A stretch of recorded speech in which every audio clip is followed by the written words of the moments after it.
Le City 89 soutient les travailleurs en situation de handicap dans leur démarche pour trouver ou conserver un emploi.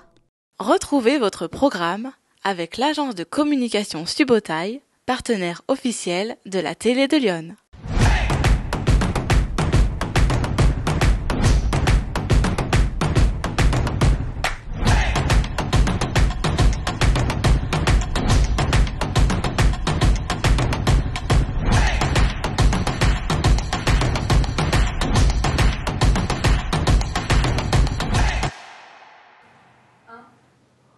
Bonjour à tous, bienvenue dans ce journal d'information locale du vendredi 11 juillet 2025.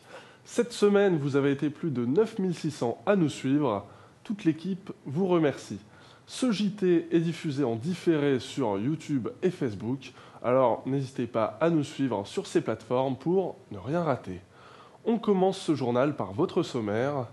À Auxerre, un événement très spécial pour aider les acteurs de l'emploi à trouver des solutions pour intégrer des personnes en situation de handicap dans le monde de l'entreprise. C'est Cap vers l'inclusion, une idée créée par Cap Emploi 89. Des tigres dans Lyon, c'est la folle histoire de l'association Des Griffes et des Dents. Située à Vernois dans le Sénonais, ce refuge accueille d'anciens animaux de cirque. Et pour conclure ce journal, prenons de la hauteur et envolons-nous au cœur d'un vol en montgolfière, où coordination technique et réactivité sont les clés d'un vol réussi.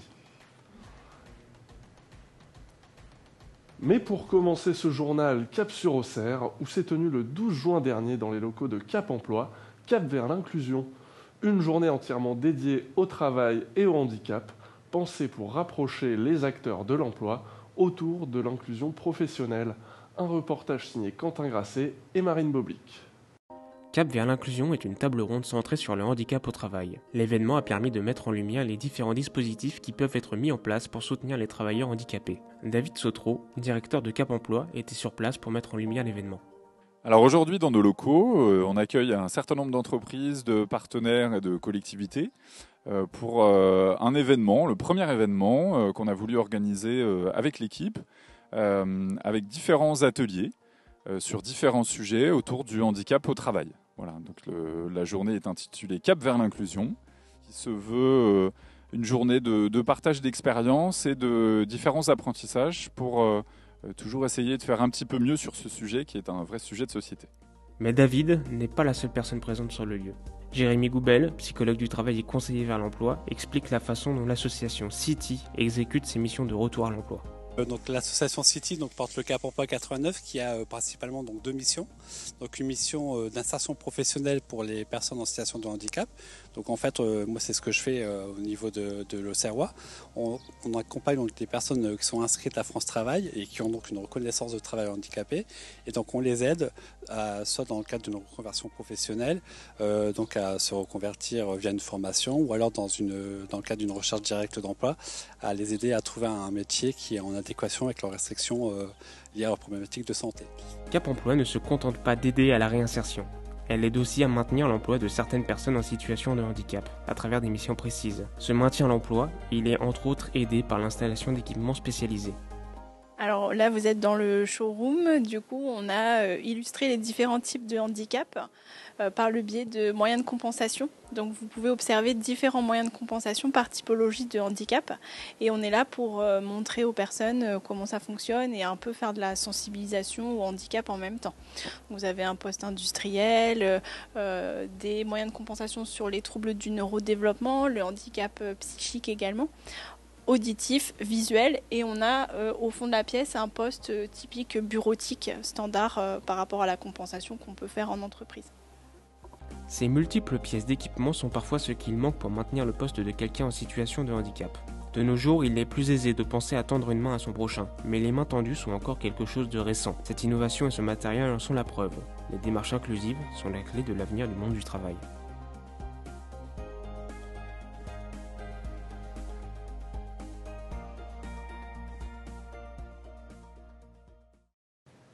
Un super reportage. Après le travail, place aux vacances. Et si vous profitez de l'occasion pour partir voir des tigres, pas besoin d'aller loin, de partir à l'autre bout du monde ou aux zoo de Beauval. Vous pouvez simplement aller faire un tour à l'association Des Griffes et des Dents.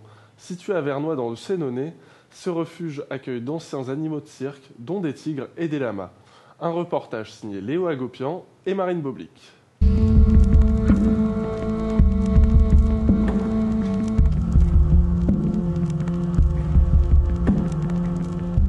Perdu en plein milieu du Gâtinais, Des Griffes et des Dents est un refuge basé à Vernois. Cette structure accueille d'anciens animaux de cirque, 6 tigres, un lama, un cheval, sans oublier Rookie. L'association n'est pas arrivée dans Lyon par hasard. Sa fondatrice, Nathalie Allais, est une ancienne artiste de cirque. Dans les années 90, alors qu'elle cherche un lieu pour s'installer quand elle ne voyage pas, elle tombe par hasard sur une ancienne remise de cirque. Et ça a été vraiment une occasion. Des amis donc qui m'ont dit qu'il y avait une propriété qui se vendait, qui était d'ailleurs c'était la remise d'un autre cirque. Et je suis venue la visiter et quand j'ai vu la grandeur, pour moi j'ai tout de suite vu le potentiel qu'il y avait pour pouvoir installer mes bêtes, leur faire des enclos, de façon à ce qu'ils puissent, dans les périodes où je ne travaillais pas, tout de suite être mis dans des bâtiments, avoir des loges en dur et surtout avoir chacun leur espace à eux, leur enclos. Le matin, on ouvre, ils sont dans la nature et ensuite, voilà. La structure héberge 6 tigres. Certains sont d'anciens compagnons de route de Nathalie, d'autres sont issus de cirques qui, aujourd'hui, n'ont plus le droit d'accueillir d'animaux sauvages. Ils ont des aménagements adaptés avec des piscines, des enrichissements. Ils sont nourris aussi pour leur bien-être et on s'en occupe, on fait des soins sur eux tous les jours. On participe à leur bien-être. Plusieurs fois dans l'année, la structure ouvre ses portes au grand public dans le cadre de visites et d'ateliers pédagogiques. L'occasion pour l'ancienne dresseuse de rejouer avec ses anciens tigres pour un dernier tour de piste.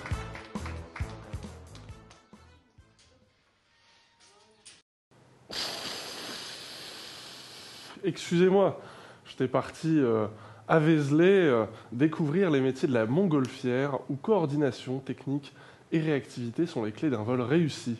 Un reportage signé Suzy Quélin et Salomé Cornu. Nous sommes à plus de 1000 mètres du sol et pour comprendre comment on en est arrivé là, on se retrouve en bas. Si nous avons pu aller aussi haut, c'est grâce à Dorian.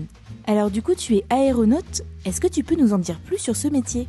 Ouais, c'est ça. Nous, en fait, notre métier, c'est tout simplement d'essayer de faire voler cette montgolfière, de vous faire passer un bon moment, de partir d'un point A pour aller à un point B, se déplacer avec le vent et puis profiter tout simplement. On a déjà tout le temps des vies à bord, donc ça, on doit forcément faire attention. C'est pour ça qu'on essaye d'anticiper à peu près tout ce qui peut se passer, que ce soit au niveau météo, on passe du temps pour observer la météo en amont.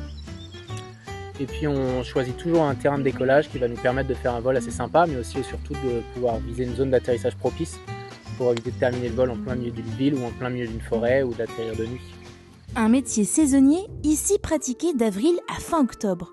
Mais quand la saison s'achève en France, certains partent faire voler leurs compétences ailleurs, dans d'autres pays, sous d'autres latitudes. L'occasion de découvrir de nouveaux paysages. Ceux de Lyon les touchent déjà particulièrement. Ici, pas de gouvernail. Seule la direction du vent décide de notre cap. Et nous, passagers du ciel, nous n'avons plus qu'à nous laisser porter. Mais comment une montgolfière fait-elle pour s'élever dans les airs ? C'est assez simple et ça repose sur un principe physique. L'air chaud est plus léger que l'air froid. Dans une montgolfière, on utilise un brûleur qui souffle de l'air chaud dans un ballon. Plus l'air à l'intérieur est chaud, plus il devient léger par rapport à l'air extérieur. Et il s'élève. Et pour redescendre, on laisse simplement l'air se refroidir. Il devient alors plus lourd et la montgolfière redescend doucement. C'est donc un jeu d'équilibre entre la chaleur à l'intérieur du ballon et la température à l'extérieur, qui permet donc d'en contrôler la hauteur. Alors pour le poids, en fait, plus on veut emmener de poids, plus on va devoir prendre un gros ballon. Et ensuite, en termes d'altitude, ça dépend où on vole. On peut avoir des espaces aériens dans lesquels on n'a pas le droit de mettre les pieds. Et ensuite, on peut monter en soi très très haut avec un ballon. Un humain sera sous oxygène avant de faire quoi que ce soit comme modification sur le ballon. Donc on peut monter vraiment très haut. Mais il y a un détail que l'on oublie souvent. Ce sont les gens que l'on ne voit pas dans la nacelle, les équipiers au sol. Sans eux, aucun vol ne pourrait avoir lieu. Bien avant le vol, ils préparent le matériel, analysent le vent, contrôlent la pression, vérifient chaque câble. Ici, rien n'est laissé au hasard. Un geste, un regard, une consigne, tout doit être fluide et précis. Il faut maintenir l'enveloppe stabiliser la nacelle, gérer la poussée des brûleurs. C'est une véritable chorégraphie technique, rodée mais jamais routinière. Et une fois dans les airs, leur mission continue. À bord d'un véhicule tout-terrain, ils suivent la montgolfière à distance. Radio, GPS, cartes et surtout leur expérience du terrain. Ils assurent ce lien invisible mais essentiel entre ciel et terre. Dans le monde du vol en montgolfière, rien ne flotte au hasard. Tout repose sur la confiance, la coordination et une passion partagée entre ceux qui s'envolent et ceux qui, depuis le sol, rendent ce vol possible. Réservez votre vol sur franceballoon.com pour vivre une expérience hors du commun. Et surtout, n'oubliez pas, en montgolfière, il vaut mieux faire confiance aux professionnels parce que voler c'est bien, mais voler en sécurité, c'est mieux. Avant de clôturer ce journal, c'est l'heure de l'agenda des sorties.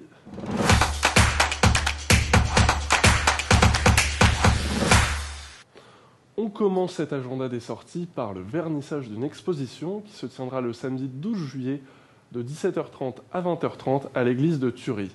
Pierre Marty y expose dans les combles de l'église des sculptures en bois brûlé en mémoire de l'incendie de Notre-Dame. Vous pouvez également aller faire un tour au festival Chapalest à Saint-Fargeau qui se tient du 11 au 13 juillet 2025. Ça se passe à la Guinguette en Seine, route du Bourdon, l'occasion de piquer une tête dans l'eau ou de bronzer sur la plage tout en profitant de la programmation musicale.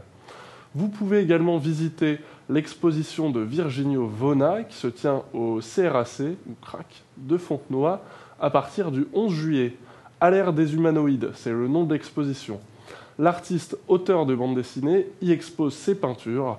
C'est à Fontenoy jusqu'au 28 septembre. Si vous n'êtes pas trop charpente, église ou exposition, vous pouvez vous reporter sur les événements festifs du 14 juillet. Et comme chaque année, il y en a un paquet. Les fameuses journées vide-grenier suivies d'un feu d'artifice, sans oublier les traditionnels bals des pompiers. Il y en a ce week-end partout dans Lyon. J'aurais pu en citer plusieurs, mais ça aurait pris une émission complète. Du coup, on a tenu ensemble à faire une petite mention spéciale pour le village d'Andrize, qui organise non pas la fête nationale, ni la fête du 14 juillet, mais bien la fête des escargots, dimanche 13 juillet à 19h30, place de la mairie. Au programme, buvette, restauration, retraite au flambeau, feu d'artifice et DJ, tout pour s'amuser. C'est fini pour cet agenda des sorties.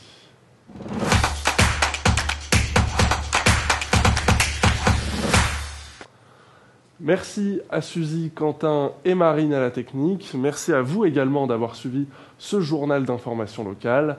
Abonnez-vous, likez, partagez, commentez, mettez des pouces bleus, faites ce que vous voulez.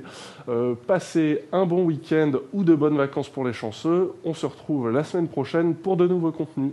Tchuss!